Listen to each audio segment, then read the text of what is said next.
What's happening, everybody? Welcome back to another episode of the Paranormies Present, the Ahnenerbe Hour. I am Johnny Monoxide, and tonight I'm joined by Mr. Adam Haidt, Mr. Bradshaw Wilson, and special guest Mr. Marcus Hale. What's happening, folks? Good evening, everybody. All right, one at a time, guys. One at a time. After you. Hi, Adam. Hey, how's it going? What's happening? Brad, what's up, dude? Not much, just kicking back. Nice cold one. Nice. Marcus, good to have you on.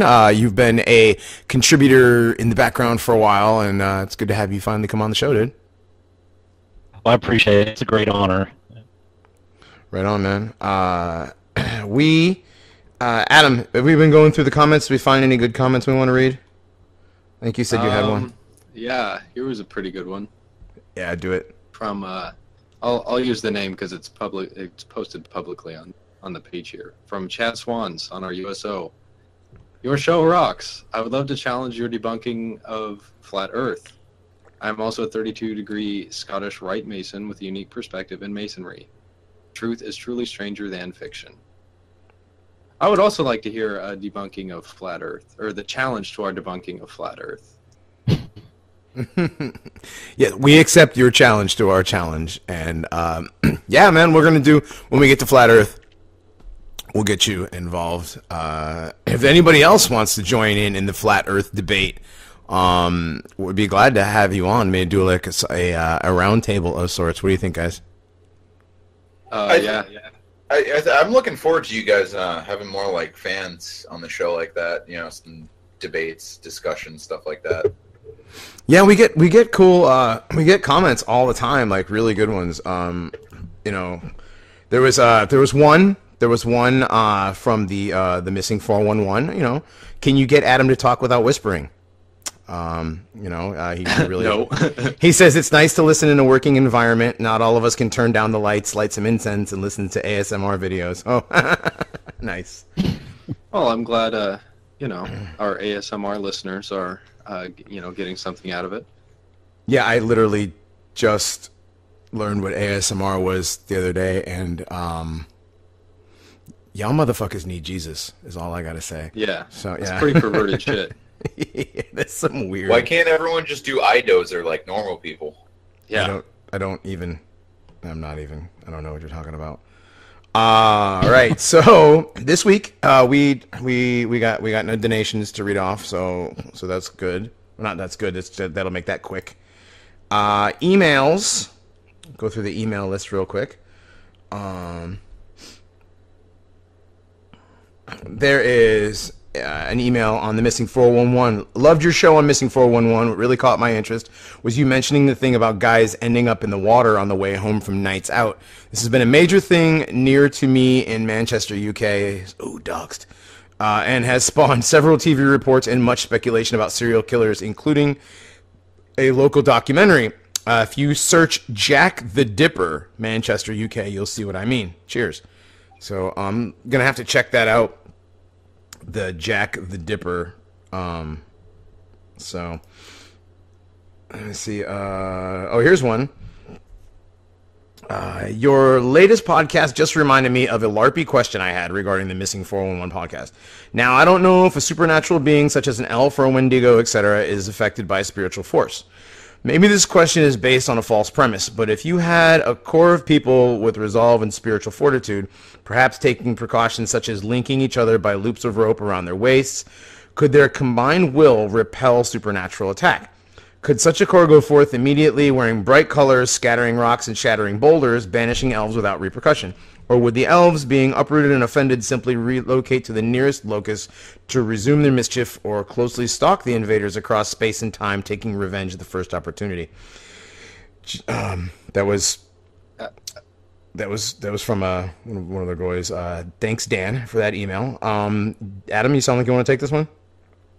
Yeah, I always thought that trolling spirits would be pretty funny. Like there was on X this like little hide and seek game you could play with a doll, where one of the first things in the instructions is you're supposed to put salt like across doorways it's not allowed to go in. So I thought it'd be funny to like just put a ring of salt around the spirit and then summon it and like laugh at it and shit. Are you talking about that Chinese doll hide and seek game? Yeah. Yeah, that creeps me the fuck out. Fuck doing that. Why would you? No, I think I definitely advocate trolling demons. I am the opposite way. If you don't completely understand something, don't fuck with it. Yeah, but it'd be funny. I mean, dude, you know, I like doing things for the lulz, but I don't like dying for the lulz.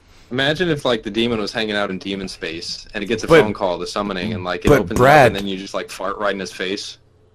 Oh, we're not gonna know. You know how we feel about farting into things in on this show, so we're not gonna do that.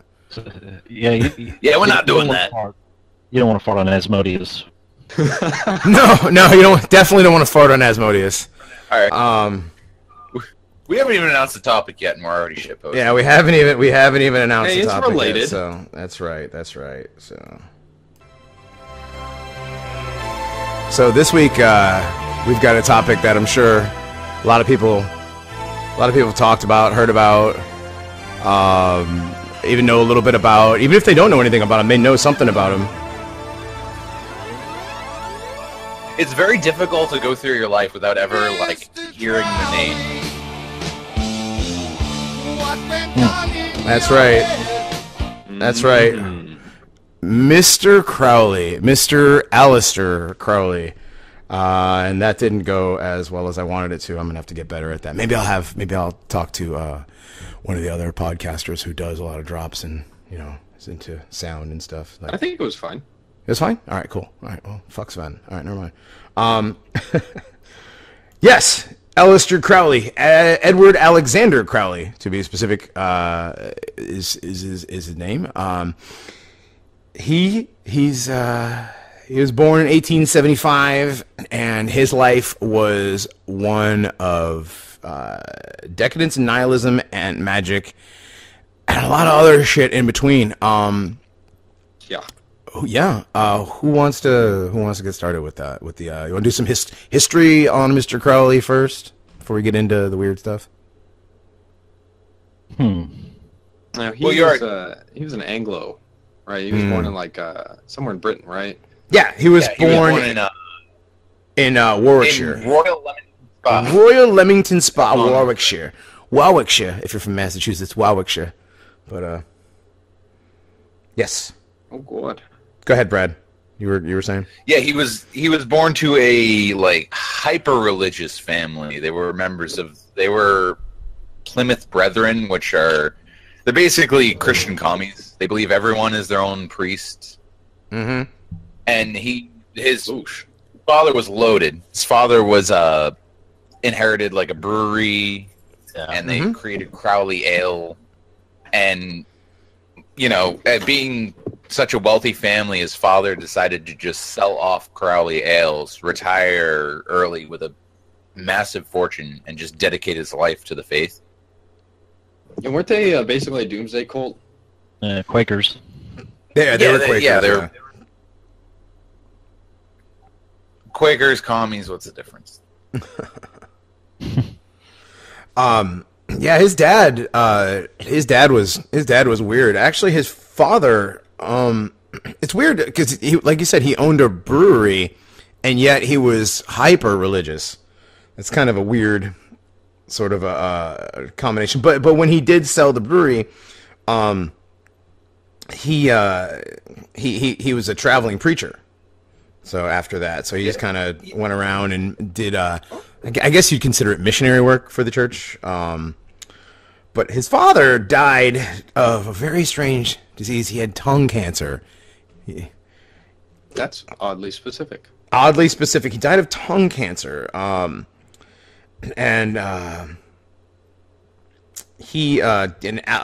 Edward Alexander Crowley, who later would be called Aleister, he considered his father his hero and his friend, which, as strict and mean as his dad was, it's kind of a weird, most of your friends don't treat you the way that this guy's dad treated him. He was super, super strict. Do you have any more history on Crowley's early life? Didn't his father died when he was pretty young? Wasn't he like 11 when his his dad died when he was 11. Yes. Yeah. He had not. I mean, he was barely at the age when like the, narcissistic psychopathy started to manifest. So. Well, even before he turned 11, he was sent to a like Christian boarding school at the age of 8, and that's when he got into a lot of trouble back then. Like that's when you really saw like the sort of devious personality he had.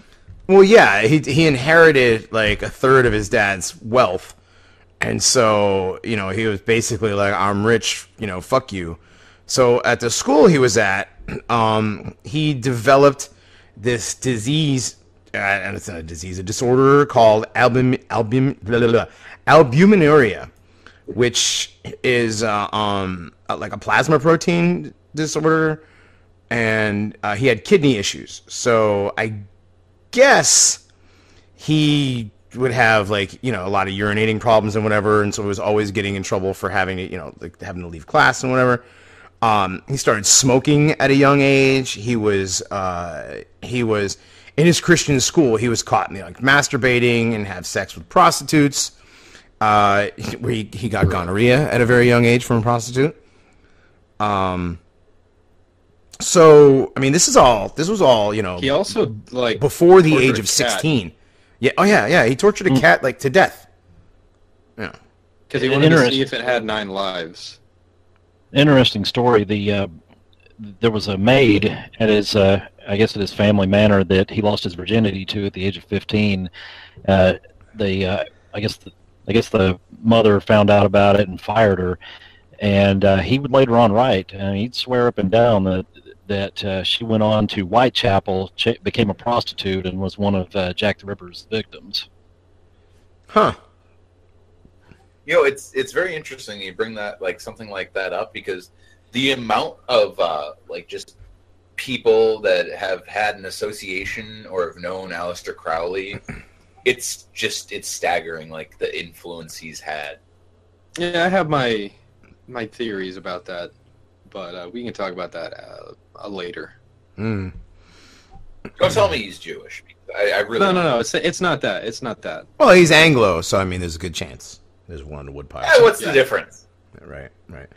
But he went to 2 different religious colleges, Malvern College and Tonbridge School. Where he had become skeptical regarding Christianity, and was kicked out of classes for pointing out inconsistencies in the Bible. Of course, smoking, masturbating, having sex with prostitutes. And so he quit Christian school and went to a secular college where he studied chemistry and developed an interest in chess and poetry and mountain climbing. And he actually climbed in the Alps. He did a lot of mountain climbing with I thought that was. Go ahead. Sorry. Yeah, no, with an Oscar Johannes Ludwig. I don't know if I can say it without hurting myself. Eckenstein. But yeah, no, I didn't want to do it. I didn't want to hurt myself. That's such a Jewy name. But no, they climbed K2 in what was it? 1892. 1902. Was it 1902? Okay, there was two excursions to the there was the 1902 was the one that he took the trip up the mountain. Didn't they go higher than any? I know they didn't summit, but I know they did set the world record. I believe that was in his 1905 mountain climb of the mountain I can't pronounce, Kanchenjunga in the Himalayas. Oh no, that was different. That was a different thing. But wasn't K2? Didn't they set a record there? Yes, because no one had even really attempted K2 on any serious level. So, but at that point, I think they did hold the record. Yeah, that was really interesting, especially since he was so sick when he was young. He made quite a recovery. Mm-hmm. Yeah, they made it up 21,407 feet. That was one of his biggest passions, was mountain climbing. Mm-hmm. What I think is remarkable was he like quit. Like he just stopped doing it after the impronounceable mountain. Well, there's a lot of stories of that one where he was so driven to get to the top where he would like leave people behind to die. Like all the Sherpas, like I can't remember the exact number of people that went on the expedition with him. It was a shitload of people. Yeah, it was a very, very large group, and if someone like fell, he would just become Ivan Drago and go, he dies, and just continue climbing. Yeah, he didn't give a fuck. No, and this was all actually... He heard voices speak to him. That was probably... But I think one thing we missed earlier in his early life is... one of his we're missing quite a bit. Nicknames was the wickedest man in the world, right? And even in his early life, when he was living with his mother, his mother called him the Beast, and that was a nickname he kept for that had a huge impression on him, because for the rest of his life he identified as the Beast. As the Beast, and by the Beast he meant 666, the Beast. The Beast of Revelations. He was absolutely obsessed with Revelations. The man, he exhibited a great deal of the traits of a psychopath. I mean, all the way back to the animal torture. It seemed like he was committing ritualized murder and torture of animals even before he knew anything about the say ceremonial magic or any dark arts or anything like that. And it's like it seemed like there was something wrong with him, from the very beginning. And he's highly narcissistic. He would get so butt mad about his coverage. That's really the only thing that would ever make him mad, is if people did not, if people misrepresented this identity he created for himself. That was the thing that made him angrier than anything else. I don't know. I mean, I don't want to say I'm a Crowley fan, because he was a complete, just degenerate butt fucking faggot. But he's so interesting, just the way he affected the world. Just his existence. I just find it interesting.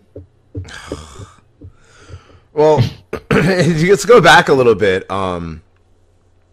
He met, when he was doing the mountaineering stuff, he met Oscar Eckenstein back in 1897. And then after that, he wasn't even really into the magic and any of that kind of stuff when he first started doing mountaineering. But he says he had his first mystical experience on holiday in Stockholm in 1896.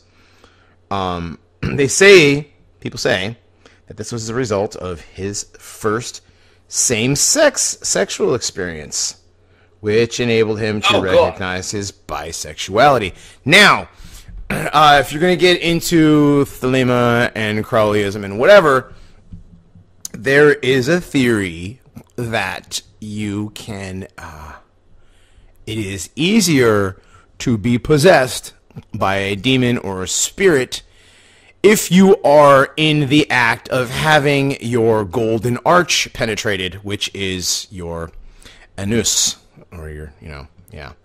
So that's the golden arch. And by the way, McDonald's is called the Golden Arches, which, that's why it's shit. But anyways, So what you're telling me is if I eat a Grand Mac, I'm letting Satan into my pure Christian body. No, well, because you know what? Wow, maybe. Fuck. Dude, maybe that's why you feel like absolutely. We are through the looking glass, people. We have gone through the I'll be back. I gotta grab my tinfoil. No, but I mean, before we get really into his adolescent years, you should hit on that. He started to drift away from his Christian upbringing when his father died, because his mother was an overbearing cunt.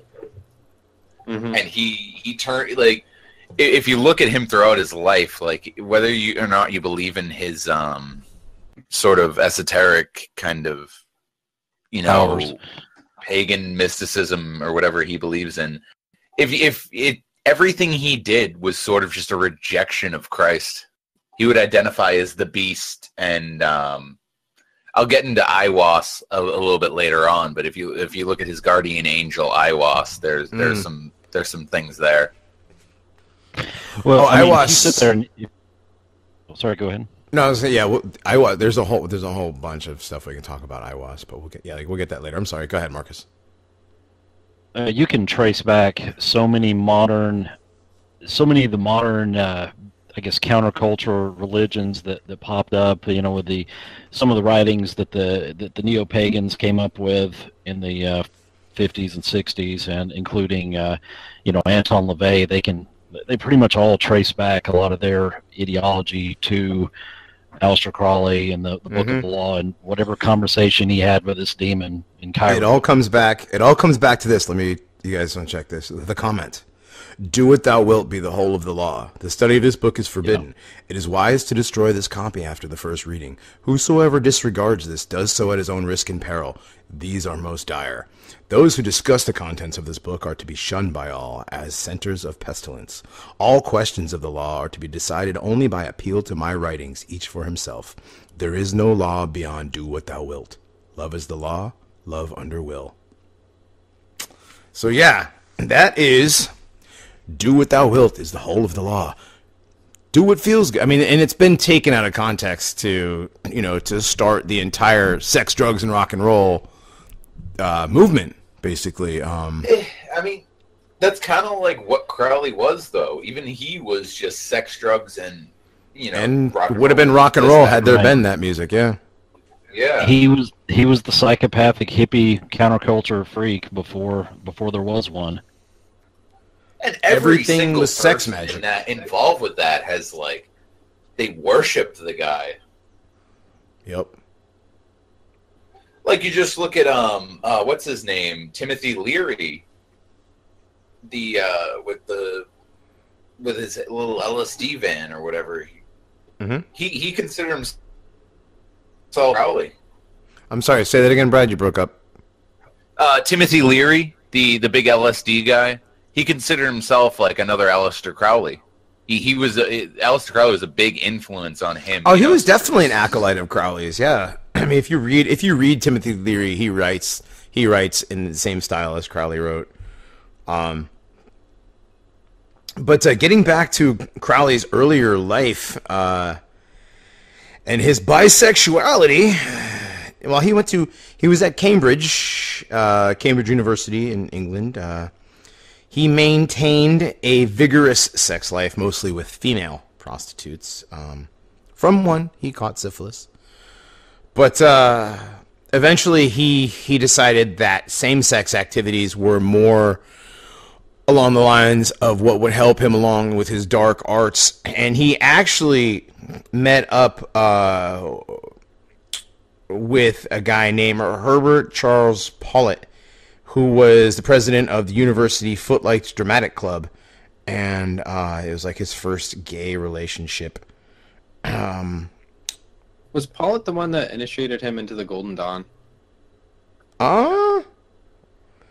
Actually, no. That was Julian Baker. That was Julian Baker.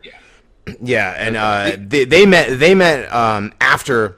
This was him and that guy broke. I don't even know why I'm talking about his gay relationships, but that's where Crowley started his oh Jesus Christ, you guys gotta think this is funny, but while Crowley was in St. Petersburg in Russia, he was trying to learn Russian so that he could become some sort of a diplomat. There was a biographer named Richard Spence who was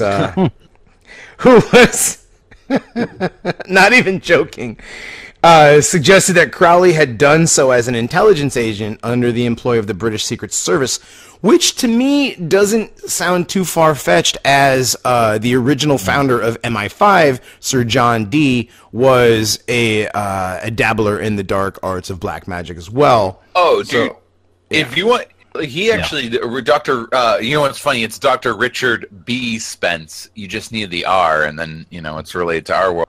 Nuh-uh. It's not Richard B. Spence. No, it is. It's Richard B. Spence. The memes write themselves at this point, folks. The memes write themselves. He originally published this article in some kind of journal, Secret Agent 666, which is about Aleister Crowley's involvement with British intelligence, which he eventually wrote a book about. I have yet to read the book. I've read everyone's reposted the thing that was in the journal, but apparently Aleister Crowley's had a lot of just connections to British intelligence, where he's supposedly back during World War I, he was in America, and he was just doing it up in New York City, and the I can't remember what the name of the agency was, but this was long before the CIA or the FBI. Army Intelligence Division. Yes, the Army. Yeah, that. They started trying to follow him and investigate him, and they got a stand down order from the British intelligence. Interesting. Yeah, it's something that's very fascinating. I'm sorry, go ahead. No, go ahead. Continue. I was saying that there's something very fascinating, and you will see this over and over again, pretty much ever since friggin' John D., is that you see secret intelligence, homosexuals, and occultists always in the same circles. And that it's for one thing, your occultist guys are already people that are in secret orders. They extremely vet those who come in. They're very good at keeping their secrets, and they're very good at cryptography. For the sake of their own rituals. And then you bring in gay people who already are living very secret lives. So you're pretty much already getting these people they lend themselves to the intelligence community so well that even the FBI during the Cold War oftentimes referred to the KGB as the gay GB because there were so many homosexuals in it. Whoa! I have never heard that. One thing I want to hit on is when you were talking about sort of homosexuals and occultism, when Aleister Crowley first started having homosexual sex, they the rumors spread throughout the city, and he kind of got off on the danger. It was some weird kind of shit where he liked the fact that he was doing something illegal, because back then, back in the late 1800s, homosexual sex was still illegal in England. Oh yeah, it was punishable by death, I believe, at that point. Still, it was bad to be gay back then. I mean, you'd probably get your ass sent off to Bedlam or somewhere, at least. Yeah. If only it still was. If only. So, Adam, you brought up the Golden Dawn. You want to talk about what the same as the Greek organization of today. Right. You're referring to the Hermetic Order of the Golden Dawn. Yeah. Yes. That was the first a magical order that he was ever initiated into. I don't remember where he was. I'm pretty sure it was in England, right? It was in London. London, yeah. Right, okay, that makes sense. London. And they, he was rising up in the ranks really fast because he was extremely interested in it.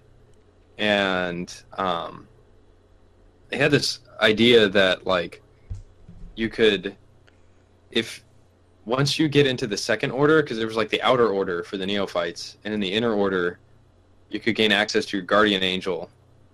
And when you did that, and you could talk to your guardian angel, you could use the angel as a mediator between yourself and demons, and that's how you could access magical power.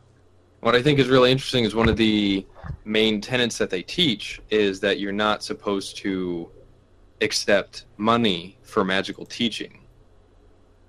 But they didn't really adhere to that, because one of the guys, I don't remember his name off the top of my head, I think Yates or something like that. One of the people. Oh, well, William Yates, the writer. Yeah, they had a big feud, the two of them. Well, somebody I don't remember. Oh, you're talking about his monk kind of gay boyfriend guy that taught him all the stuff, and he was kind of like a private tutor. That was also but he paid the guy. Oh yeah. He I'm sorry, Alan Bennett is the guy you're talking about. Bennett. Okay. Yeah, he taught him all about ceremonial magic and ritual use of drugs, and they performed the Goetia rituals together, which is a lot of gay sex. So. And but then later, way later in life, Aleister Crowley was doing public rituals to make money and that kind of thing. So it's not like this guy was not principled. Oh, he's clearly not principled. He's going back and forth between prostitutes and men, and that's. It's just this insane worship of this narcissist psychopath rustles me. He's a typical example. Go ahead. You go ahead first, Marcus. I was just saying he's the typical example of the black magician, and a lot of people think of black magicians as fucking Sith lords shooting lightning out of their hands, but a lot of the time they were using their influence, their may not have to acquire more wealth, and that's going to be the majority of your real black magicians. I think of them as a monster card with 2,500 attack points. Yeah, exactly. Yeah, so the Golden Dawn was just the first magical organization that he got involved with. And he also tried to do some kind of weird coup on it where he tricked the guy who the groundskeeper for the temple into letting him in, and then changed the locks, and him and his buddy that were trying to do this coup were gonna force everybody to take an oath of loyalty to them. But they just told him to fuck off and called the cops. Well, they got busted out in court because of the people who actually signed the lease. That's what I think is the funniest thing about this, is he creates this image that he's the most powerful wizard in the world, but he just gets blown the fuck out by cops and the courts all the time, and then he just leaves. And a piece of paper. Yeah. Okay, so. Yeah, so Crowley was in the Golden Dawn, the magical order, learning ritual magic and doing all kinds of sex magic rituals. He went back and forth between men and women. There was that chick Elaine Simpson. He was the one when they tried to do the Seas of the Vault, the temple or whatever. And then he had the boyfriend and blah blah blah. Yeah, so he's a freak. All right. We got that. So now it's 1900, and Crowley is in Mexico and the United States. Well, I mean, you should also hit on back in 1899 when he purchased Boleskine Manor or Boleskine House. Oh, that's right. I forgot. Yes. Yeah. Boleskine House in Foyers. It's right on the shore of Loch Ness in Scotland. And those of us who know our hippie rock know that Jimmy Page also purchased this house and lived there at one point. Now, this house, the house on Boleskine House, is the house where Crowley was purported to do some of his most disgusting sex magic rituals. That's the one where it was the whole. There's a. I don't know what you call it. I don't know if it's a misunderstanding or it's there's an argument as whether it said that he killed children, whether it was just he masturbated and the dead children are the sperm from the masturbation, or he actually sacrificed children. Yeah, that's from that's actually from Magic and Theory and Practice, where that's specifically mentioned, where he outlines that, and it's something requiring the sacrifice of 1,000 babies or something like that, and it the sacrifice of 1,000 babies. Yeah, so I just believe he's jerking off. He does. Well, he puts a footnote there saying, make sure you know. He basically says, make sure you know what I'm talking about here. You can get into a lot of trouble. So yeah, it was a euphemism for jizz. It's a euphemism for masturbating, right? Yeah. But this was the house. That's the house where he started these rituals, and we'll get into that. Actually, we'll get into more of the book stuff in like the second hour probably. But yeah, that was just a taste. Like it was a really, if you look at the house itself, it's a beautiful house with an amazing view. Like that, there's a reason people would want to live there. But he was going to perform a ritual to sort of contact his guardian angel, which we later find out his guardian angel was. He did not find this out here, but it was this thing from the book of was it not Abraham Melina or something. It was I'm sorry, who? He was Ancient Grimmar or whatever, and he was trying to contact his guardian angel. It's a ritual that takes 6 months, but before the 6 months were up, he was summoned by the Golden Dawn, I think, to Paris. So he couldn't complete this ritual. And if you start a ritual, you're opening a gate, and by the end of the ritual, you're supposedly closing it. And, you open the gate, you don't really close it. Shit usually gets cursed. And he did that at the Boleskine House? Yes, it's Boleskine House. I mean, you just think of all the tragedy surrounding Led Zeppelin, and Jimmy Page owned the Boleskine House. Mm-hmm. Yeah. Shit. That must have been what turned him into an Asian and gave him that heroin addiction.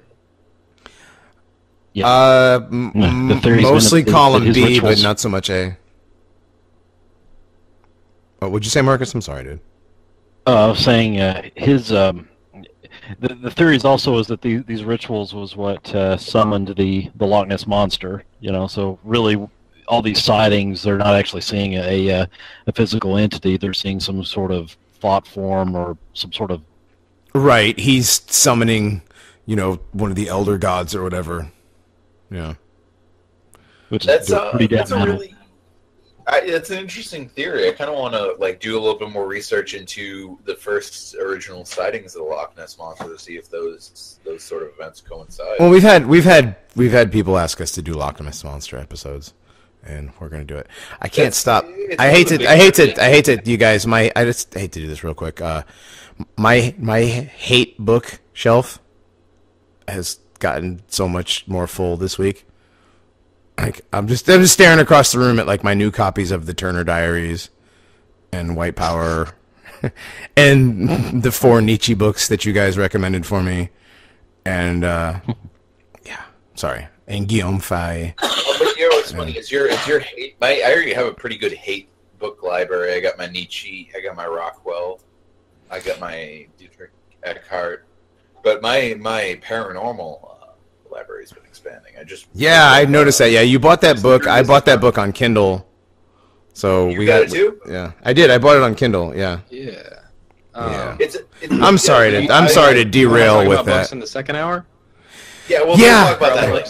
It was just seeing that shiny, unwrapped, original first edition, first printing White Power just keeps catching my eye over there. So, oh. Yeah. I'm sorry.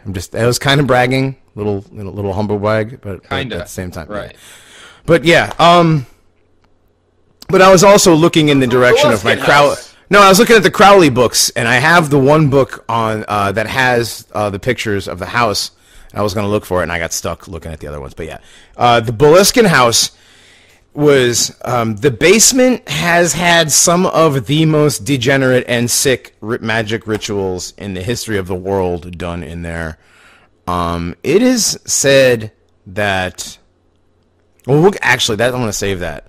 Because you guys know that there's the chance that Aleister Crowley is the father of a certain witch who was married to a certain famous American. Right? You guys know that? No? Oh, are you talking about how the fact that... Barbara Bush is his daughter? Yes, that was what I was. There it is. That's what I was getting to. Yeah, yeah. That was when he was living in France. But yeah, So, speaking of witches, it's kind of fucked up, just the way this guy even treated his wife, Rose. Yeah, when did he? No, we haven't even gotten to the point in his life where he got married yet. Yeah, dude, he was just, his entire life was just fucking and fisting. Literally debauchery and magic rituals and fisting and drugs and shooting up and ass sex and yeah. When at the Boleskine House, he liked to set up his ritual swings outside so you could see the lock. It was just stop really it. There were ritual swings. Really very romantic. Yeah, very. He had a satanic fuck pew. Did he have 120 meetups? All right. Yeah, the white magic is usually practiced over here in the. All right, we're digressing. We're digressing. We've been digressing. No, he did actually have 2 temples. He had 2 temples? Yeah, Boleskine. One for white magic and one for black magic. Oh, really? Okay. Go ahead on that. Let's bring it back to some real shit. Like north, I believe. There was like some kind of weird courtyard or something like that, but it was all facing north. And that's where he would do his like meditation and prayer and perform the magic. Oh wow. Yeah, and what I think in the documentary I watched, like, there was apparently this idea that there was white magic, which was more powerful and more benevolent, and there was like black magic, which was weaker and would probably curse you. And so he apparently tried to avoid the black magic, but like considering his lifestyle, I don't think he was trying to avoid that at all. Well, one big theory is the fact that he abandoned the ritual to summon his guardian angel to go because he was summoned by the Golden Dawn to Paris. That's why he was cursed. I mean, you can get into the fact that he was, fucking men, but his sort of delving into the darker side of magic happened after Boleskine House. A lot of people theorize that this ritual sort of not only just cursed the house, but cursed him. And that's why he got to where he did with black magic. I guess. He didn't seem like he was resisting it at all beforehand, but yeah, I see what you're saying. He was a little edgy, but I mean, he was very big into the white magic. I mean, like you said, black magic is weaker, but this is sort of just the sort of personality he had. He's always drawn towards that kind of darker, edgy. He was an original edgelord in a way. Yeah, very true. Oh yeah, definitely. Yeah, he was the world's first troll. Yes, absolutely. He was the first troll. Except for you think Caligula. He was the first? Caligula. You think he was the first? Yeah, Caligula for sure. I don't know that Crowley was the first because I'm sure people have. Yeah, appointing your horse to council is a little bit more trollier than fucking men. Okay, so 1900, Crowley comes to Mexico via the United States. He's doing ceremonial magic. He's into John Dee's Enochian invocations. Enochian magic. Yeah, that's a whole other episode. Enochian magic. I really want to. Yeah, Enoch and Enochian magic is something that I want to do. I've been reading about for a long time. No, stop. Like the Book of Enoch. Very dangerous. Like the Book of Enoch, very dangerous book. Bella, we've had Bella on the show a couple times. Bella knows about the Book of Enoch from a Christian identity point of view. Yeah, I love learning about the Nephilim in the Book of Enoch, which is just sort of buried by like Christianity. This is a fake book. It's right. Even though it's just as valid as those books you have in your Bible. So, written by the same people in the same time period. Anyways, yeah. So, right. Wait a second. The Enochian is the so the Book of Enoch and John Dee was into Enochian magic. So yeah, that's another one. John Dee's another guy that I'd like to do at least a little background on one of these days. But Crowley said that he was initiated into Freemasonry while he was in Mexico, which is interesting because that's kind of how he got into another Hermetic order that he actually started, which was the OTO, the Ordo Templar Orientis. I can never pronounce that word correctly. Orientis. I thought he didn't start Orientis. that till later. No, I know, but that came out of his initiation into the Freemasonry, right? So yeah, the Freemason thing, I heard that he that was a trade where the guy that initiated him immediately to 33rd degree, that was a trade so he could get into Crowley's organization, which is pretty fucking what an initiation. Yeah, it's kind of Jewish. You wash my back, I wash. It's sign right here, Goy, and you'll have everything, just like everyone else that was in the organization for their whole lives. That's what we do with the Goyim that are 30. Oh, look, it's always Goyim that are 33rd degree Masons. Isn't that weird? Joke was on the Jew because his soul was already sold. Yeah, right. Jokes on the Jew. They don't have a soul to sell. Oh, Enoch's Esau is already taken care of that, actually. So that's a whole. I've been reading Christian Identity. Don't yell at me. Anyway, back to Crowley. So there are people that said that he went to Mexico as a prospector for British intelligence into Mexican oil. So there's another tie to British intelligence. And this was in 1905, I want to say. So, anyways, Crowley left Mexico and went to San Francisco.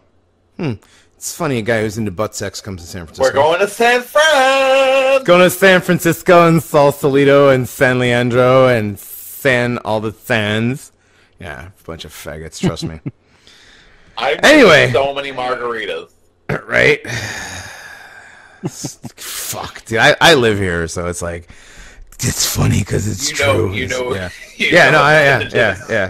I know. You got 10 million Aleister Crowleys running around. You know what's funny is whenever I talk to people about how degenerate faggots are, and I tell them about, they're like, well, there's the drug. Yeah. I'm like, yeah. Oh, PrEP. Yeah. You mean the drug PrEP that you can take and not get AIDS? Yeah, sure. We'll talk about that.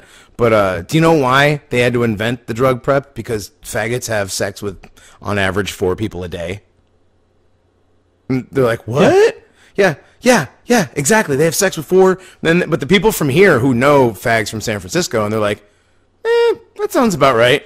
Like, they get it, you know. There's a lot of people that get fags are disgusting degenerates. All right. Anyway, maybe Aleister cursed the place when he went there. No, it was really gay before he got here. He came here for its vibrant gay life, much like Paul Joseph Watson went to Prague for its gay life. Another digression. All right. Dark places attract dark people. Right? I know. It's making me say things. So he came to San Francisco and he went to Hawaii, where he had an affair with a married woman. Surprise. He published it in a book called Alice and Adultery. So then he went to Japan, Hong Kong, and then he went to Ceylon, where he met up with the guy Alan Bennett, who was learning Buddhism and other traditions like Theravada. Crowley decided to study Hindu. I'll say, okay, so this guy's traveling around the world having butt sex with people, learning all the weird religions. Yeah, and he's just spending all this inheritance money. Yeah, that's the thing, is he's got a shitload of inheritance money. Yeah. Which is the only reason he's able to do this shit. Well, I mean, no, even when he was running out of inheritance money, he would charge members of the OTO. He would. Yeah, but the OTO didn't come. The OTO didn't come for a while. This was way before the OTO. No, yeah, but I'm referring to when he started the OTO. Like, this guy anyone who would follow him, he would squeeze money out of. Yeah, that's. The only reason he was able to maintain this lifestyle is because he could sell kooky stuff to eccentric rich people, which is why I think that's the reason that he has so much contact with so many famous and later famous and influential people. Is just He was born in a rich family, got into a bunch of weird shit, and could afford to just lay around being a degenerate all day. And then it would make it a lot easier to meet other rich people that he could sell bullshit to get more money to continue his degenerate lifestyle. Why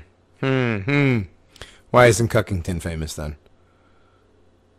Oh, holy shit! All right. All right. I don't know why that came to me, but so yeah. So this is good at it, but that's just my theory on why he comes into contact with so many. No, that makes sense. That makes sense. I mean, when you have a lot of money and you're able to do like rich people stuff, you know, you're probably if you're famous, you're kind of sought out by other famous people, you know. Mm-hmm. So. And like, I'm not saying Crowley was not a smart dude. He was obviously really he was smart as a whip. That guy was really smart. Oh, he was a genius. He was a psychopath and a genius, and most people who are psychopathic have a genius level IQ. It just happens. Anyway, that's my rant. Yeah. Well, he ended up in Paris in 1902. After he climbed K2. He had malaria and influenza and snow blindness while he was on that expedition, by the way. So, yeah, I didn't know that snow blindness was like an actual disorder, but okay. Yeah, not just a Black Sabbath song. Oh yeah, snow blindness. Is the Crowley? Do I have to do it again? No. No, you don't have to. I don't want this episode to be showed. No, I don't either. This is a good episode. No, he met his wife after that while he was in Paris. But while he was in he married what was her name? Rose Edith Kelly. He married her to prevent her from going into an arranged marriage. So it wasn't like he actually wanted to marry her. He did it as a favor, pretty much. However, however, nothing is sacred mentality, like breaking up an arranged marriage. Right, but here's the catch, is he actually fell in love with her, and really fell in love with her while they were on their honeymoon, which went to Paris, Cairo, and then Ceylon. Now that's a really expensive freaking honeymoon, you know. Most people do a weekend in the Poconos nowadays, you know. But if you want to hear an interesting little folktale, I'm not sure if it is true, but allegedly when they were together at the Cairo Museum, Rose entered as sort of like a fever sort of state where she was being possessed, and she led Aleister to the Horus exhibit, which the statue of Horus, which was exhibit number 666, and that's I remember this story. Yeah, I don't know the truth to it, because this man is, you can only take anything that happens with him with a grain of salt. But it's a little interesting sidetrack I can bring us on. You mentioned that they went to Cairo together. Well, yeah, that's how he started getting into all the Egyptian stuff, and that's where he supposedly met Aiwass. Aiwass, excuse me, Aiwass. Yeah, Satan. Right. He learned about the Age of Horus. Right, the Age of Horus. I'm thinking about I get the name confused with what's his name, Zawas, or the guy from the Egyptian Museum, Zawas. Zawas, is that his name? You guys know what I'm talking about? What? He runs. Never mind. It's the He runs the whole Egyptian museum at the Great Pyramid in Giza. But that's a whole. Anyways, yes, Aiwass. Aiwass. Yeah. Say it again. Aiwass is an interesting subject. Aiwass bears a lot of similarities to Lucifer. Aiwass represents the light, the sunlight, the morning star, which is the name of Lucifer, the morning star. Mhm. And even Crowley has even said himself at times, like, Aiwass is Lucifer, in sort of just this weird kind of, you know, he's kind of, you know, when you get into like the esoteric, like, every religion is the reals. So you draw comparisons, and he could say Aiwass was Satan in this religion, and here in this religion, just there. It's so weird when you get into that level of esotericism. Right, but and it is pretty crazy. But that's where Crowley drafted the Book of the Law. Was when he heard Aiwass in Cairo. So, yeah, apparently over 3 days, which to me seems like taken out of like the Passion story, because that was a 3-day event as well, and that was kind of the turning point in his life when he started like Thelema. Right. You know what's funny about Crowley's relationship with Aiwass is allegedly he would have arguments with him where he would not want to publish what Aiwass was telling him, but he was commanded to publish it because he personally disagreed with Aiwass, which it kind of alludes to sort of if you don't believe in this level of mysticism, like that. He was a schizophrenic and he was hearing a fucking voice telling him to write these things. I'm like, no, I don't want to write these things. But he would have these conversations with Aiwass, and Aiwass would tell him what to write in these books. Yeah. Have you guys read the Book of the Law? Any of you guys? A long time ago. When Marcus, I was in you read my it? like sort of like pagan phase in college, I briefly skimmed it. That's when I first started getting into Crowley. Okay, so you guys want to check this An out? enigma. Yeah. I'm not gonna ask if you want to. I'm just gonna read it. Consider the outcrop of dictatorships only possible when moral growth is in its earliest stages, and the prevalence of infantile cults like communism, fascism, pacifism, health crazes, occultism in all its forms, religion sentimentalized to the point of practical extinction. Consider the popularity of the cinema, the wireless, the football pools and guessing competitions, all devices for soothing fractious infants, no seed and purpose in them. Consider sport, the babyish enthusiasms and rages in which it excites, whole nations disturbed by disputes between boys. Consider war, the atrocities which would occur daily and leave us unmoved and hardly worried. We are children. Okay, so this was written in 1904. 1904. Prophetic. Infantile cults like communism and fascism. Consider the popularity of the cinema, the wireless. 1904, guys. Yeah. So he already had its number. He knew what modernity was, and I think that Aleister Crowley memed modernity into reality. And with that, we are going to take a break, and we're going to come back and talk about Mr. Aleister Crowley and the sick, perverted shit and other things that he was involved in. On the other side of this. See you in a minute.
All right, everybody, we're back. We are talking about Aleister Crowley, and we are the Paranormies Presents the Ahnenerbe Hour. Still Johnny Monoxide with Adam Haidt, Bradshaw Wilson, and Marcus Hale. We had gotten into some predictions that that Crowley made before the break. Marcus, you said that there was another major prediction that he had made. Yes, the probably the largest prediction, or the most well-known, is from, it was Iwas, one of his revelations to him that that predicted basically the 20th century, and being so bloody that the direct quote was, "There is a magical operation of maximum importance, the initiation of a new aeon. When it becomes necessary to utter a word, the whole planet must be bathed in blood." And it was basically saying that when you're shifting from one aeon to another, it's, I guess, the initiation is just massive bloodshed. And to bring in the Age of Horus, it would require an amount of bloodshed that the world had never seen before. So then, we have World War One and World War Two, which, many could just say are just the same damn war with a little pause in between. A lot of pause. A little pause. A lot of pause in between. A lot of pause afterward. A lot of pause afterward. The pause, a lot, yeah. And it just keeps coming, and it just keeps coming, and it just keeps coming. And all right, I'm not. And gonna they do don't that. stop coming. And they don't stop coming. And they don't stop. Yeah, right. God. Anyways, I don't like the Age of Horus. I don't like the Age of Horus. The Age of Horus started off with the largest, like, white on white murders. Like the two world wars were just. Yeah, we ended the Aeon of Osiris and entered the Aeon of Horus with sort of World War One. Mm-hmm. Well, that's gay. Let's go back. Well, it's too late for that now. We can't go back. Now, Western civilization decided to commit suicide. Going back would involve time travel, and that shit's gay. That's true. You know what? I would go back if. What if you could go back and just assassinate Crowley, and that would eliminate all this shit? Sacrifices must be made. One of us is going to be gay. Right? It's a sacrifice I'm willing to make. I would probably live long enough to be ungay by the time I died. Anyway. I'm not going to do that. Even if there's a time travel thing, I'm not doing that. All right.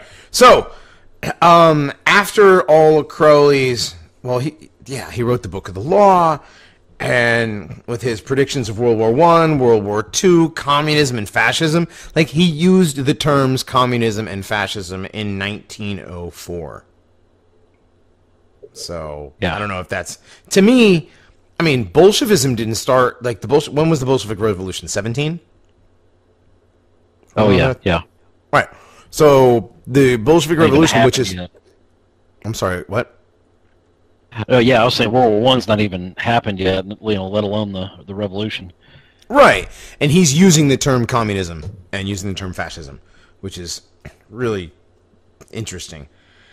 Okay, so after all of that, he came back to Boleskine, and he had some sort of breakdown with his gay lover or whatever, and his wife, not his gay lover. Sorry, I get confused with all the people that he's. They all kind of run together. Yeah, which one was? Hold on, Mathers was his wife. It was Rose Mathers? Was that his wife? No, Mathers was. No, who's Mathers? That was his arch enemy from Golden Dawn. Oh, okay. So no, I'm sorry. Okay, I was way off. Rose was his wife. Rose was his wife. Okay. Dude, the guy's got... It's twists and turns and penis and vagine and, like... You never know with this guy, All right. So, he comes back to his thing. He has his first child, Lilith. And Lilith is... Isn't she the name of some sort of goddess of... Was it war? Or... Who's Lilith? Lilith also has sort of a... Lilith is known as a demon in Christianity. Oh, that's right. The demon in Christianity, right. So, yeah, Lilith is his first daughter. He then starts publishing books, Oh, okay. So the mountain that you guys can't pronounce is Kangchenjunga. How about that? Right. That was the last mountain climbing expedition I think he did. That's the last thing he did. It was the last time climbing anything other than penis, apparently. But that was his last trip up the mountain. He did some big game hunting, and he wrote the homoerotic work The Scented Garden. So that's one interesting thing is he was Britain's first homoerotic poet back during his years in Cambridge. Yeah. Well, I think what's interesting about Kangchenjunga was he didn't complete the climb, because like he was retarded, and he brought shitloads of porters and all these people, and he wasn't a very good leader for that kind of thing. And a lot of people died and all this stuff. But he said because at one point he just left. When he got bored, he just left everybody. He didn't tell anybody. He just took off and left them all to die. But the reason he said later that he did that was because he got scared. He said that was the first time he'd ever felt fear in his life. He said he could hear the voices of the dead on the mountain, speaking to him. And so he got the hell out of there, abandoning everyone, obviously. Which to me seems like it would be some kind of that's probably why he never went back to the mountains. Yeah, he just decided that was it, and I'm not gonna attempt to do that because every time I do, I kill 10 to 12 people. I don't know. My memory's hazy on this, but I know that him and McGregor Mathers, who was his enemy in the Golden Dawn, they had a brief magician's war with each other where they were sending these various curses after one another, and one of them apparently while Crowley was mountain climbing came down and smashed him, and it was all these weird things. McGregor Mathers was sitting at his desk, and this huge plaque he had up on the wall just decided to come loose and come down on him. He managed to get out of the way in time, but had he not, he would have been crushed. And Crowley claims that Mathers sent a vampire after him at one point. So it's. I think he was definitely getting spooked out around that time. If it was that, it was due to that war with Mathers. Mm-hmm. Mm-hmm. Magician's Wars. I guess that's where you just cast spells while you're at your house and hope things happen to It's them like that episode of South Park where Cartman became psychic and he was like, pew, pew, right. Exactly like that, yeah. Think of the Omen movies, where just freak fucking accidents are happening. Right, yeah. That kind of stuff happened throughout Crowley's life. There's this one story where when he was living in Boleskine House, where he went to town, and he went to the local butcher, and the butcher made eye contact with him, and eventually went to go on and chop off his own hand. It's like that. I don't know whether or not. Hold on. You're saying Crowley chopped off his own hand? No. The butcher that. The butcher. I'm sorry. Yeah, right. So he had put some sort of a curse, right? Yeah. Hand. Okay. This is one of the. It's more myth than truth. I don't know. Right. Well, I have a little bit of a diamond of truth here, and I think that a lot of the things that happened with him, he had made use pretty heavily of hashish during a lot of his rituals. So Crowley was probably the original dude weed Lamau. That explains why all the hippies like John Lennon loved him. Yeah. He he was a big champion of using hashish in an aid to doing mysticism, Dude, I was so high. Which all of that shit was legal at that time too. Right. As I was so high, I talked to the gods, man. Dude, just smoke some That was hash, before man. the timber industries did anything about it, man. That's the only reason it's illegal is because of the timber industry. Yeah, man. Oh, Christ. rope Don't start. industry. Don't start. Don't start. No, I do. That's one thing that's really interesting is sort of his effect on the hippie movement. Like Aleister Crowley is one of the people in the crowd on the cover of the Beatles' Sgt. Pepper's Lonely Hearts Club Band. That's true. You can find him in that big crowd of people. Yep. Because John Lennon was a big fan of Crowley. Yeah, no Indeed, fucking he was support he was into witchcraft and all kinds of other stuff. Oh yeah, well, I mean, Yoko Yeah, Ono was a faggot. witch, so Yeah, she killed him. She killed the Beatles. right. She Six no, Magic she literally stuff. killed the Beatles. You can see when they put the witch around the like Jim Morrison's chick. I can't remember her name off the top of my head. She was a witch. It happens a lot, you know. So we can get into some other stuff. We're not going to do that in this episode.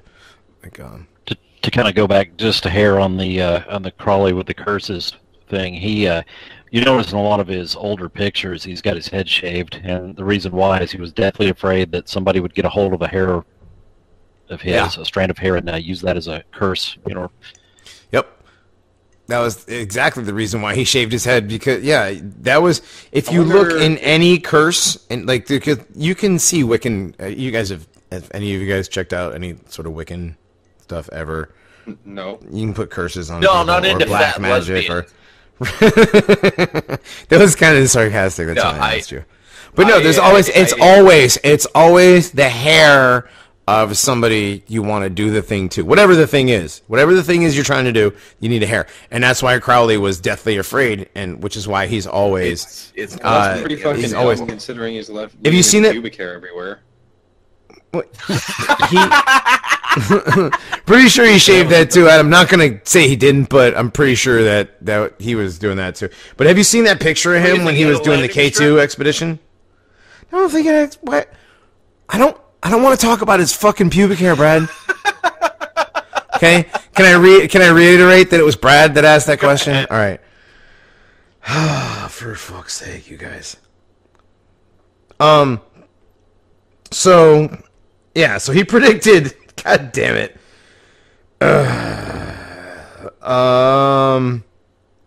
Where were we with Mr. Crowley?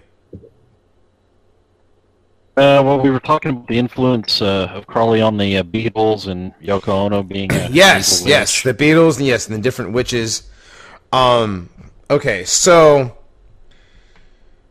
after he did the Golden Dawn, it was out of there. With his witchcraft, like his affinity for witchcraft and whatever, he started another magical Hermetic order that was known as the Ordo Templi Orientis. So you guys know about that, right? That was the big one. Order of the Eastern Temple. The Order of the Eastern Temple. That's the big one. So in 1912, Crowley published the Book of Lies, which is basically his culmination as an occultist. You know, he's have you guys? Has anybody read into the Book of Lies? You guys skimmed through it at all? A long time ago, if I remember correctly, wasn't this the one where it was pretty much just gibbering madness, because by this point he'd already been... Yeah. This one's just a bunch of short things with animals, like the duck-billed platypus, the drooping sunflower, eavesdroppings, lambskin, the elephant and the tortoise. Let me read you guys the elephant and the tortoise real quick. The absolute and the conditioned together make the one absolute. The second, who is the fourth, the demiurge, who all nations of men call the first, is a lie grafted upon a lie multiplied by a lie. Fourfold is he, the elephant upon whom the universe is poised, but as the carapace of the tortoise supports and covers all. The tortoise is sixfold, the holy hexagram. These 6 and 4 are 10. 10, the one manifested that returns the not unmanifest. The Almighty, the all-ruler, the all-knower, the all-father, adored by men and by me abhorred. Be thou accursed, be thou abolished, be thou annihilated. Amen. Wait a minute. Yeah. Elephant and tortoise? So, like, Terry Pratchett was ripping off. Mm-hmm. Terry Aleister Pratchett. Crowley, too. Yes. Oh, dude. Do you have any idea how much shit, like, reading through his stuff, you can see bases for movies, books, cartoons. You're like, holy shit, that is games. Video games, exactly. He started the counterculture revolution in a way. He influenced that. Not in a way, he started it.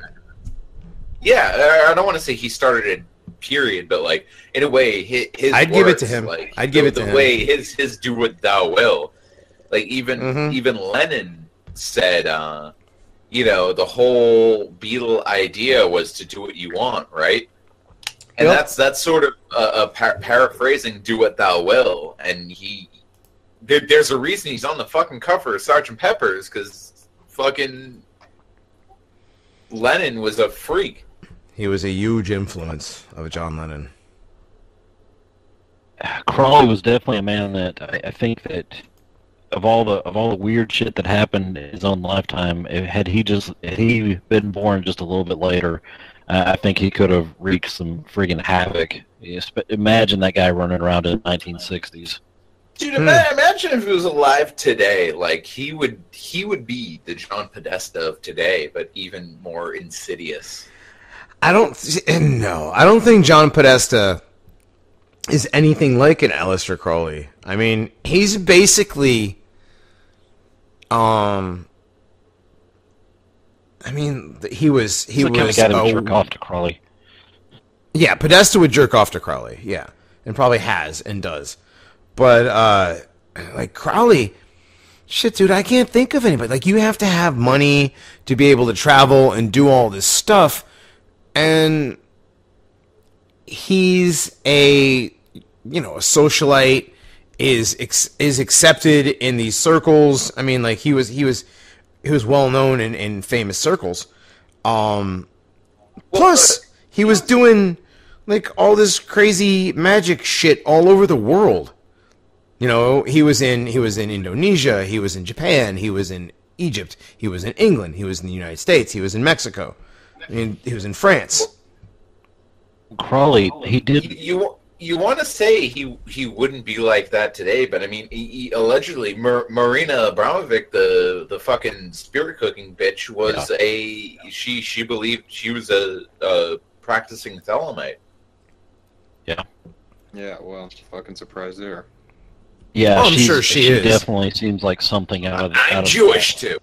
She's also Jewish, but I mean, the Crowley and the Jews is an interesting subject. That is actually an interesting subject. Black magic practicing homosexual talk about the Jews. Fucking based. Yeah. Marcus has all that information though. So you know about Crowley and the Jews, Marcus? He's got some writings. In fact, I stumbled upon it because there was a Jewish occultist that she was ranting about how triggered she was by Crowley's anti-Semitism. Oh, really? And like, I think in 777, and then like in his confessions, he mentioned various things. Just for an example, with the zodiac, he had a way of using the zodiac to explain Jews. He said one must further remark that each sign governs two main types, the active and the passive. Thus Aries, the high brows, long face, aquiline nose, tall, thin, muscular figure, shows the fiery and martial qualities of the sign, but there is an evil and adverse counterpart corresponding to the ovine nature. We have the gross, hooked, pendulous proboscis, the thick, flabby, moist lips, the patient, stupid eyes, and timid, hunted gait of the bad type of Jew. So that seemed to be another thing. He seemed to think that, he talked about the bad type of Jews. He seemed to mean the ones that were coming out of Eastern Europe, because he believed, he was convinced that he's like, they're doing human sacrifice right now in Eastern Europe. That's why the pogroms are happening. And the Jewish and well-connected Jews in Britain are trying to stifle this from reaching the public. Mm-hmm. I believe that. I believe that. Like, incidental anti-Semitism is really funny. Like, he probably didn't even care about Jews that much, but still, like, talk shit about them. Right, and I mean, yeah, they were freaking out over this stuff. Oh no, another pogrom. I like the sneering Christ killer one. You want to read that one? Oh right. Give me 1 second. Yeah. Yes, he said, "Can any good thing come out of Palestine?" Is the broader anti-Semitic retort to the sneer cast by the Jews themselves against the harmless and natural Nazarene. One more example of poetic justice of history. Well, People saying this could be a good segue into sort of Aleister Crowley's involvement in Germany during the pre-World War II era. Yeah. Go on. Because I do want to hit on the fact that he was in America during World War One, and the Army Intelligence Agency wanted to investigate him, and they got that stand down order from British intelligence saying he's one of us. And then during World War II, during the pre-World War II era, sort of a man like Aleister Crowley found his home in Weimar, Germany. Just the sort of sex and debauchery that he was at home there. He was in Germany in the Weimar Republic. Oh, of course he was at home. Yeah, pre-Nazi, but he even had he even rubbed elbows with the Nazis just because of their involvement with the occult. Yeah, absolutely. There was, Rudolf Hess, his whole, he was basically convinced by occultists who were, go figure, working with British intelligence that convinced him, hey, we're part of the same cult, with these British nobles, and they want to negotiate a peace to the war. So, hey, why don't you fly to Britain? So he flew there and they captured him. But, it's just another example of that occultists and intel working in the same circles. Huh. A lot of sort of Crowley's, he actually sought contact with Hitler, which is mostly hearsay. But I mean, I could believe it with sort of the Nazis, sort of the Ahnenerbe, and just their sort of reverence for the European paganism. They would contact people involved in the occult. Yeah, I could see him. Yeah, which would be even crazier considering his past as a British agent. Like maybe he even had an effect on where he tried to, foil the Nazis with false information. But it's really interesting with the after that whole thing with Rudolf Hess happened. That was when the Nazis they passed laws to round up all the fortune tellers and secret orders. They shut all that shit down when they were like, holy shit, these are all compromised by intel. But then some of them, as they started interrogating them, they were like, hey, I think you guys might actually have some kind of power. So they actually started hiring some of these people to work for their Navy intelligence, which is very odd. But you'll see that time and time again where, the intelligence community, not only do the occultists work within them, but, they seem to have a belief that this shit kind of works. I mean, you can look at the CIA with remote viewing, that they entertain that shit. Like, hey, there's something to this. Oh, they do. Remote viewing is something that's an entirely other subject, which is super interesting. But Crowley, that's for another episode. It's totally for another episode. Well, Crowley during before the war, he was using heroin, and a lot. I guess he had asthma, and they were using heroin to treat asthma. Was it opium at the time? He was a. It's the same thing. It's the same thing basically, but it's for historical accuracy. You should say opium. Okay, it was opium. He was addicted to opium. Was in fucking opium. Because there's other stuff in opium. That's why you shouldn't do kratom, because then you'll get addicted to 100 different opioid kratom derivatives. The fuck is So should kratom? I don't even know. Yeah. This, Should we not do crocodile either? Like, Damn it. all right. Well, I don't know, dude. Kratom gets a bad rap. Anyway, I don't know what you're talking about. Okay, so Yeah. so Crowley did a lot of drugs and apparently contacted Hitler before World War II. So when did he died in 47? Yeah, he died in 47. after World War II. Yeah, he died right after World War II of chronic bronchitis, aggravated by pleurisy and myocardial degeneration at the age of 72. About a dozen people attended his funeral. You would think that the amount of people that he influenced in his lifetime, there would have been more people at the funeral, but I think that more than in his life, what he put into motion is actually more of a it's actually more of has had more of an effect on modern life. His whole "do as thou wilt, be the whole of the law." I mean, I think that is that's taken over Western civilization. Yeah, that was a big thing. That was a big part of the whole hippie revolution in the '60s. The sex, drugs, and rock and roll. I mean, he didn't have the rock and roll, but he certainly had the sex and drugs. Yeah. The rock Yeah, and it's like roll they- just enabled that kind of behavior. Right. They were looking for something to hang their hat on, and there was Crowley. I think it's interesting that he says, do what thou wilt. But like most of these people, like their wills, they're denying them, because all the things they get involved with are just pure distractions and hedonism and doing drugs and these things just to basically distract themselves from reality and basically just become complacent, do nothings, Yeah. What does people Also, do besides like break shit? I like how it's "do what thou wilt." So it's whomst is doing what thou wilt. Mm-hmm. But no, he definitely had, like, he was the original libertarian, really, in a way. It's Libertine. his own libertine, yeah. He was very sort of, peace, love, free expression.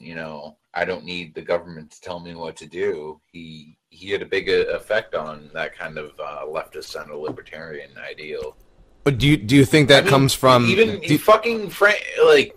Hold on, whether Brad. or not you believe.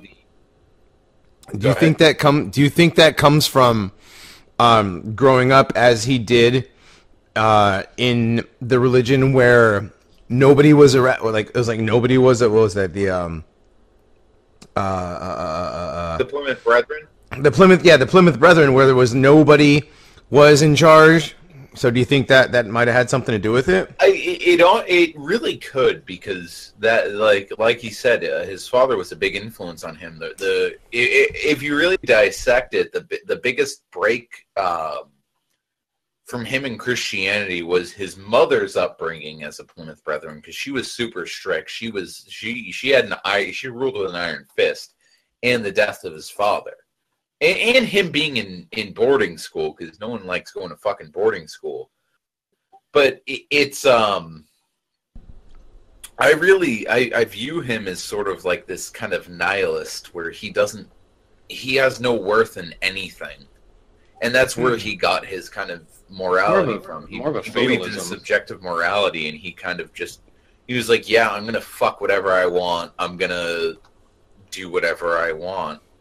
And he added his own sort of religious spin to it, whether or not he believed it. I don't know. No, that's like pure fatalism. Sorry, go ahead.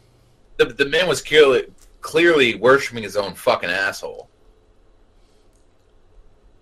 Yeah, well, you know, he's smart enough that he could realize, like, the contradictory nature of his life, you know, where he has this weird obsession with this this identity of power that he's created, but really, like, he's just a drug addict and a sex addict who, you know, just like runs away with his tail between his legs every time the cops show up.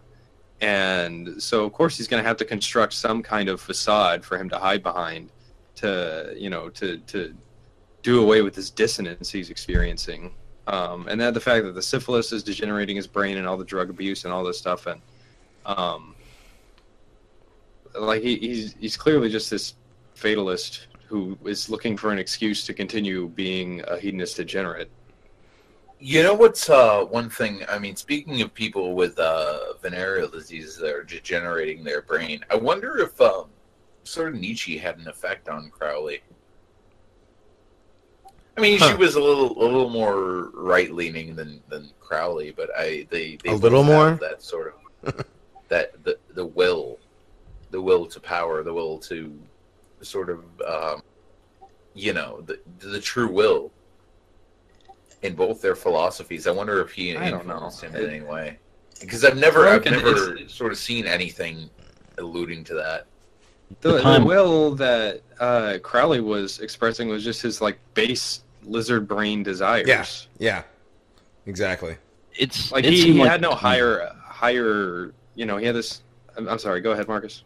No, I was just saying, it seemed like that at that time there were a lot of people coming out of the woodworks to challenge traditional philosophies and thought.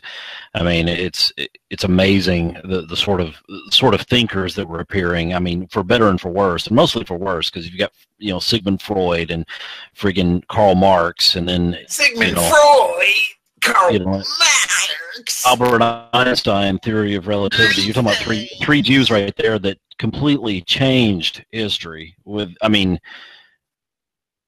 psychology turned into weird, you know, you want to fuck your mother fantasies, you know, and then, you know, the theory of relativity. I mean, obviously, you know, we've gone into the nuclear age thanks to that, you know, and then Marx, you know, God, you know, the hundreds of millions of people that have had to die in the name of that son of a bitch.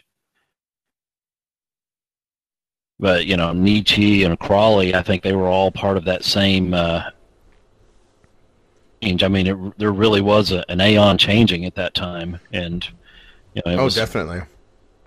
Well, I mean, I don't want to lump Nietzsche in with Crowley. I was just sort of kind of putting that out there, that maybe even his sort of philosophy inspired Crowley, because you know, that's the thing about sort of all these people who put out their philosophical works, is it can influence people in different ways. No, you're right. You're absolutely right. And it's clearly a corruption of the higher values that Nietzsche wanted to create. I mean, you know, he definitely would not have considered Crowley to be an overman by any stretch of the imagination. Oh, no. But Crowley probably pictured himself an overman. Oh, absolutely, he thought so. Psychopathy. Mm-hmm. He was a narcissistic psychopath.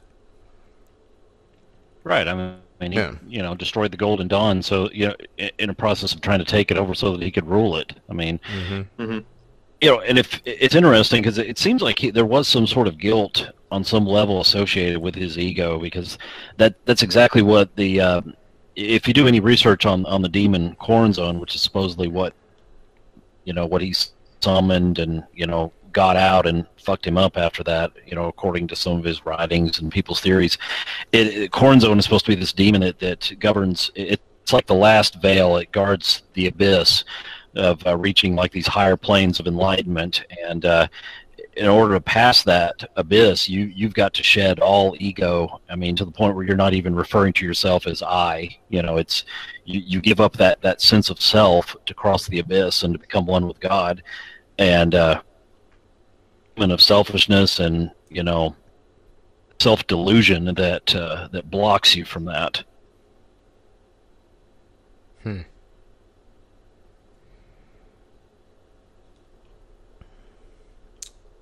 Well, Aleister Crowley was a degenerate, nasty dude. As we Smart get guy. later in the program, I think we should kind of bring up Crowley's relation to a certain, religious leader. Hubbard. Now we're on Hubbard. Oh, another good one. Yeah. Well, yeah. You guys do. Yeah. You guys want to another do guy that who first? went Because on I was gonna to tell a little bit more about his relationship to George Bush's mom. Oh yeah, Let's talk that the too. fact that George W. Bush is Crowley's grandson. Yeah, go ahead. Talk about it. Yeah. So Pauline Pierce was friends with Aleister Crowley, and she was a little bit. She was known to have been a little bit loose in the 1920s. Thought. She was a what you call thought version 1.0. She was in France during September-October 1924 when Aleister Crowley was also in France, and they had been hanging out in the same places and whatever.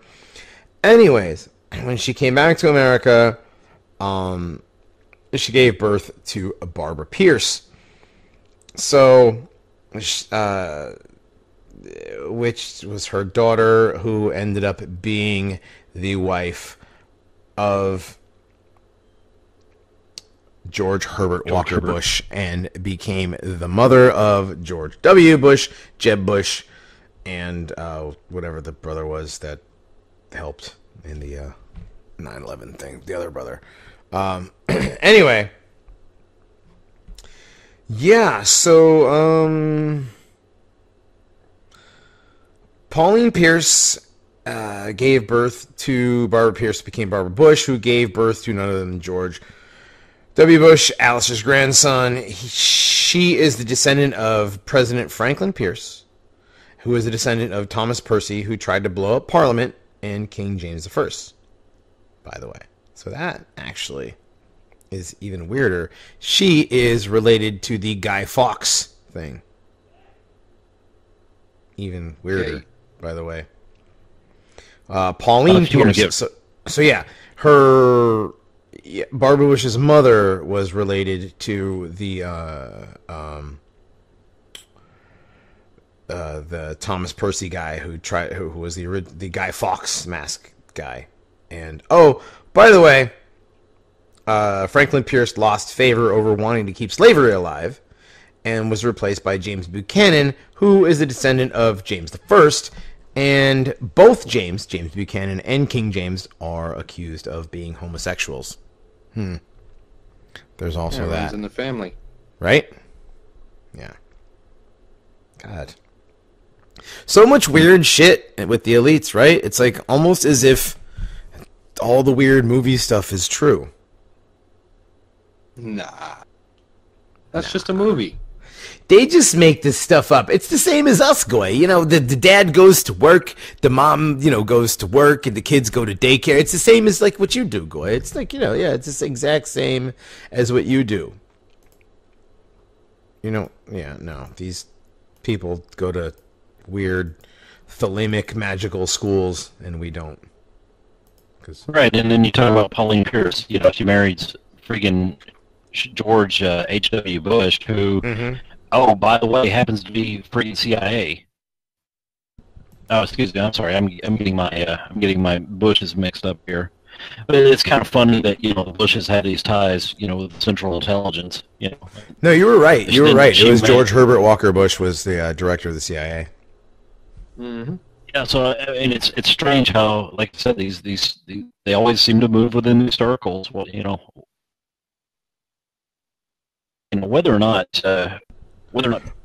Pauline Pierce came back knocked up, with Crowley's baby, it's amazing that you can say, well, she was staying at the same little house or apartment there at the same time he was there hanging out. I mean, having sex orgies. It's right. And she was a well-known whore at the time. Was known to have partied and done that kind of stuff. So. Yeah, she'd just run off and fuck whatever, and then come back, and she came back pregnant. I guarantee you, she's not her child. Barbara Bush was not the daughter of what was his name? Her husband. Her husband was. I'm sorry. Pierce. Pauline Pierce's husband. I'm sorry. Oh, Pauline Pierce's husband was. I'm sorry. I can't Marvin remember. Pierce, wasn't it? Was it Marvin? Maybe. I don't know. Never mind. I'm It doesn't matter. It doesn't matter. Sure. Yeah, we should have done this part of the prep. We did a bunch of prep for the show in case you people can't tell. We've been doing a lot of prep. These last few episodes have been solid. One interesting era of Crowley's life that we kind of skipped over was his ownership of the Abbey of Thelema, which was after he founded his religion, Thelema, and he bought the property in Italy. Right.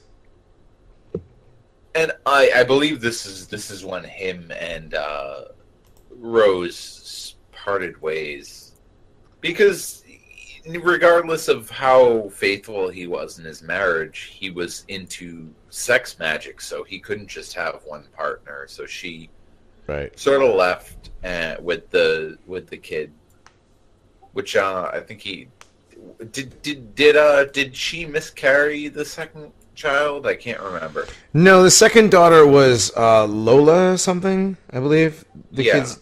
Yeah, that was the second daughter. Yeah. So she didn't miscarry the second time. Dude, like when he was in Boleskine, they would do some really weird shit together, where like she would be tied up in the closet and literally cuckolded while he would fuck other women. God. Yeah. So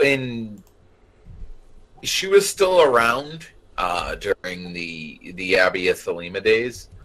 And he even had like a separate building from the entire, like in the property where he would do his sex magic. And it's so fucked up, just the things that happen there. And that's supposedly, like, along with Boleskine, that's another place that is cursed just because of the effect he's had on there. Mm-hmm.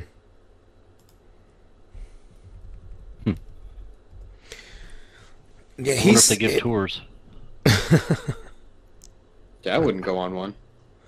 I wouldn't. That. Would you guys want to go? Would you guys want to go on tour to the house there on Loch Ness? No. No, you don't want to go to Boleskine? Boleskine? Is it Boleskine or both? Did we Brad? Did we Boleskine? Did we agree yet?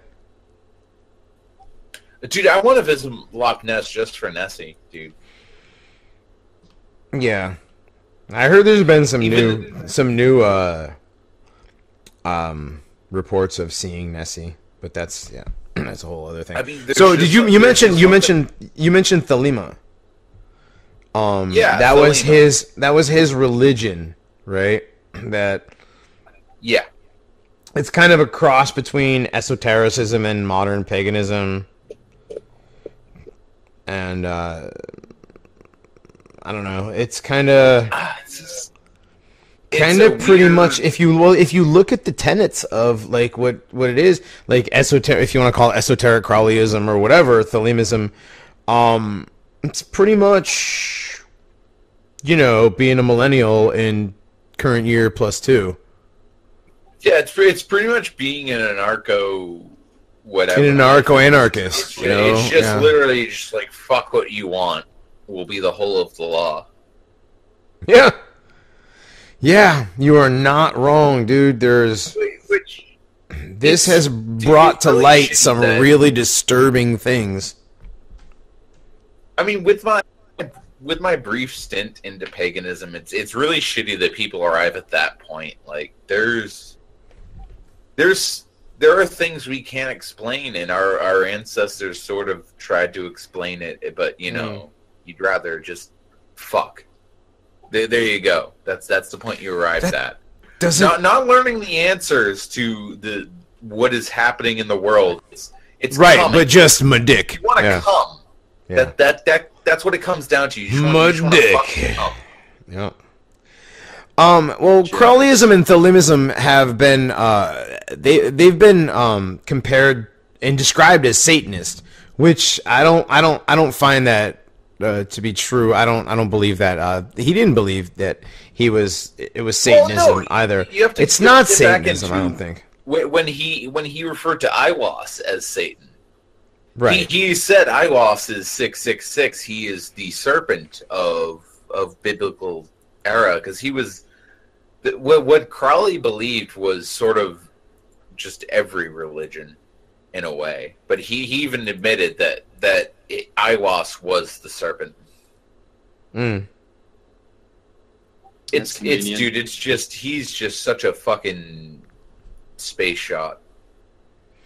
Dude, right, his whole idea was the serpent. The serpent was part of God's plan also to, know, get you to seek the knowledge, by taking the fruit. That, this was all, that it was all part of the plan. But, that's if you go with that. Yeah. Well, you got to figure a guy who was, highly intelligent, egotistic, arrogant, witty, wealthy, self-confident, brash, and, when it worked for him, really cruel. You got to figure that somebody like that could develop himself quite a bit of a following, and could manipulate people into doing the things he wanted. I'm pretty sure that him being wealthy and plus being really smart and arrogant, it got him the things he wanted in life, which turned out to be a lot of butt sex and regular sex. So he was such a cult of personality that there's people to this day that are Thelemites on Thelemite forums, just worshiping Crowley's religion. I really should say this. I don't fucking like Aleister Crowley. I think he was a degenerate fucking homosexual. But none of us are. No, hold on a second. For the record, the Paranormies do not endorse Aleister fucking Crowley's butt sexuality and his rampant bisexuality. And no, we don't. No. Traps are fucking gay. Feminine penis is gay. We might meme about it. You don't. All penis right, is gay. Hold on. Penis is no. All right. Well, that's topic for another time. But okay, yeah, that's another. Crowley's okay. Hold on. His sexual shit, because he was into both men and women, but he preferred women, even though he had gay. No, he was bisexual. He had he took it up the ass and off. No. The thing is about his homosexual relationships were like mostly in his early life. Dude, the thing about Crowley is he was a masochist. He loved to be fucking degraded, like right. But once he married Rose, he pretty much stopped with. I mean, and that doesn't make him not being gay. Just means he stopped doing gay shit. When he got married, he stopped having homosexual relationships. Doesn't mean he's not any less gay than he was before. Just that he just didn't do it anymore. A turning point is he became less of a masochist, more of a sadist when he married Rose. Definitely. She must have been a bitch. God, the guy was a fucking freak. Well, she had to have been a bitch who liked to spank him. You know what I mean? I don't want to. Can we not do this part of it anymore? We did that earlier. I don't want to. Anyway, the point is, he was a faggot, but is a very interesting faggot. He was a very influential faggot.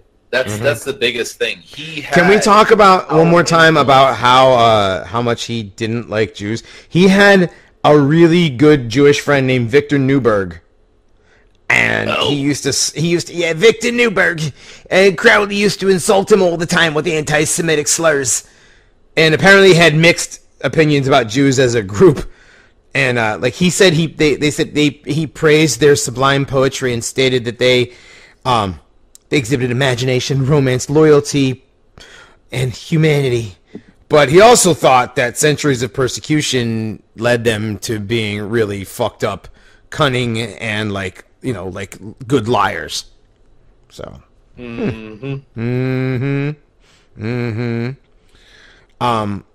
But he did cuck to the Muslims, where he said the Muslims exhibited manliness, straightforwardness, subtlety, and self-respect. I mean, even but as a misogynist, I can see, all true. He might not have been woke. That's not untrue, right? But as a misogynist, I could see how, he would. You know what I mean? Even Papa Adolf has praised the Muslims.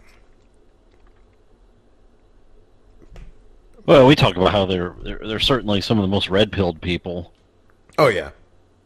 Well, I mean, they're red-pilled on sexual dimorphism, but they're not super on race realism. Like Islam has no race, just the same way Christianity has no race. It has a language, though. I mean, Arabic it was like basically an ethno-religion. But anyway, that's another topic entirely. We've said that like 3 or 4 times. So, you said that L. Ron Hubbard was related to Crowley. Yeah, he was involved in Thelema in the early 1940s with Jack Parsons. We're getting to know that Jack Parsons is the biggest relation between... He's the 1 degree of separation between Crowley and Hubbard. Right, and there's a lot of stories about how Crowley cucked Jack Parsons by fucking his wife. Well, the thing is about Jack Parsons is Jack Parsons allowed it. He allowed himself to get cucked. He allowed L. Ron Hubbard to have like sexual ritualistic sex with his wife out in the desert that was paid for by taxpayers. Like these were things that were like these parties in the desert were paid for by our grandparents. So who didn't run a train on fucking Jack Parsons' wife? Right, because that's the important part of the story. Just like this guy is the original cuckold, and he's a big fucking rocket scientist. He's a big rocket scientist whose wife is a whore. Yeah, I don't know, dude. But he let it happen. I mean, that's L. Ron Hubbard also went on to have a whole bunch of degenerate sex orgies in a secluded location on the Sea Org. Right. Yeah, but dude, that was just because of his thetans. Yeah, I'm sure. It was just, because, they didn't have a Thetan counter at that. I don't know. And these people are degenerates. So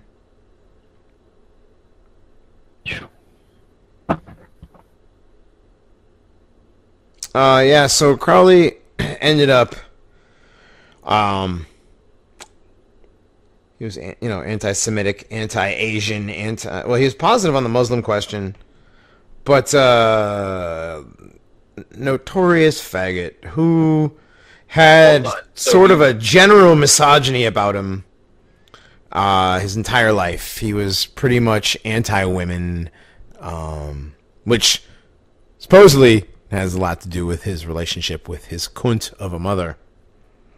So he also, when he lost all his money and he was wandering around America basically penniless, that's when he started doing accepting money to teach people about magic and doing these public shows where people could pay to come watch him do these various rituals, and really obvious this. He's just a con man. Right. But people paid. He's just been a con man his entire life. No, you're right. He did, because he was a good con man. He was very good. In fact, he was such a good con man that now we have an entire generation of people that have been completely, brainwashed by the cancer that he started. Right. We honestly didn't even get into any of his books on ritualistic magic. Yeah. He's such a just his entire life is a fucking trip that you could cover this on another episode. Okay. You guys want to do that? Marcus, you want to do a thing on his ritualistic magic? I mean, dude, I have... Oh, yeah. I have 25,000 pages on Crowley, just sitting on my desk right now. But I also don't want to be considered a degenerate faggot for knowing all this stuff about Crowley. So shut up, Sinead. You don't want to upset Sinead. That's what I'm saying. So I'm just I'm giving a preemptive shut up to Renegade. All right. Oh, good. Honestly, I'd rather. They're gonna be pissed for Aleister Crowley. He's great, dude. Like, you know, everything he's ever done, I've loved. You know, fuck you, Sinead. Oh right. We're gonna go against all the things that. Yeah. I love pissing. Well, no, there's that thing that was it. What's her name? What's her fucking dude's name? Kyle? Is that his name? Kyle? Yeah, Kyle.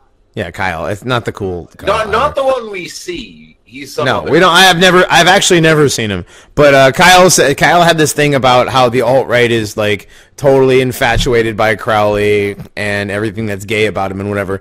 Now, Crowley, you know what, dude? It's okay to be interested in degenerate historical figures because you can learn from that. You know, you don't necessarily have to follow in their footsteps and you know, like practice their magic and whatever, but you can read about these people and they're historical figures. He's obviously clearly shaped the entire 20th and 21st century with sex, drugs, and rock and roll and do as thou wilt be the whole of the law. I mean, you've got rappers like Jay-Z wearing Crowley shirts, and you've got metal bands singing Mr. Crowley, and you've got, you know, EDM guys doing songs that have names that are the same as books that he's written. I mean, he's influenced not just music but movies, and there's magic, and like, you know, and the guy has. I think in a way we need to deconstruct what Crowley sort of did. Deconstruct? Because, yes, you like kind of look at his own influence. Like we're not in support of it, obviously, but just kind of break it down to what it was and critique it.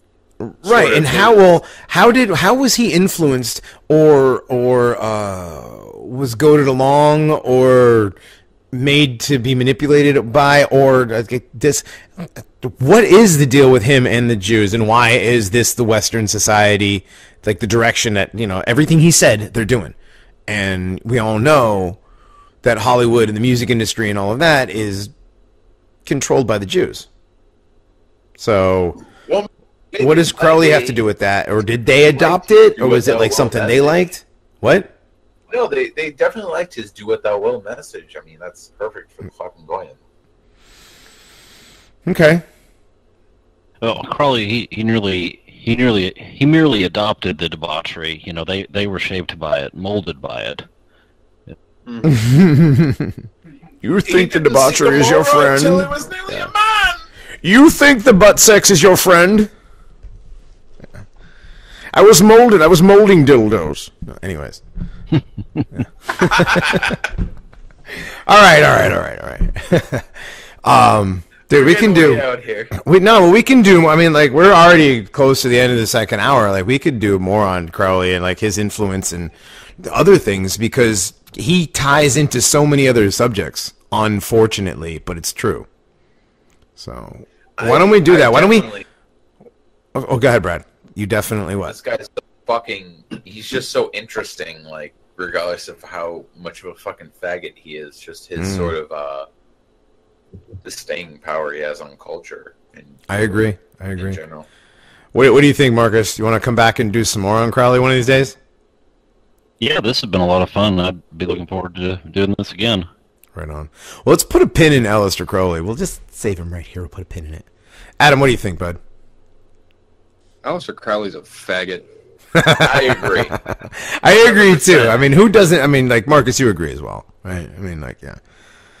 Oh, I'm sorry, you cut out. What was that? I said, yeah, you agree he's a faggot, like, but an interesting faggot. Yes, I mean, like one that can like shoot Sith lightning or something. That's kind of what makes it interesting. It's like a train wreck you can't look away from. There's so many other things about him. Like, we didn't even touch his entire history. We didn't do his entire history. There's more shit. I like Marcus's analogy there. He's like Count Dooku if he sodomized Anakin. Yeah. Wow. Okay. At least Adam laughed at that. No, I mean, I'm a little stunned. Like, I wasn't expecting. If Count Dooku sodomized Anakin, holy shit! All right, I'm gonna need a minute. So yeah, we're gonna wrap up this episode of. Jesus Christ, Brad. Thanks for that. So yeah, we're gonna put a pin in Mr. Aleister Crowley and come back again next week. We're gonna come back with some other stuff in the paranormal, occult, conspiratorial realm. Shit. Anybody else got anything to say to wrap up the show? You jerk. Don't No, I mean, summon any honestly, demons. I agree with that, with what Adam said, where, maybe, there's 10% of what Crowley says is true. The other 90% is coming from a shit-eating faggot.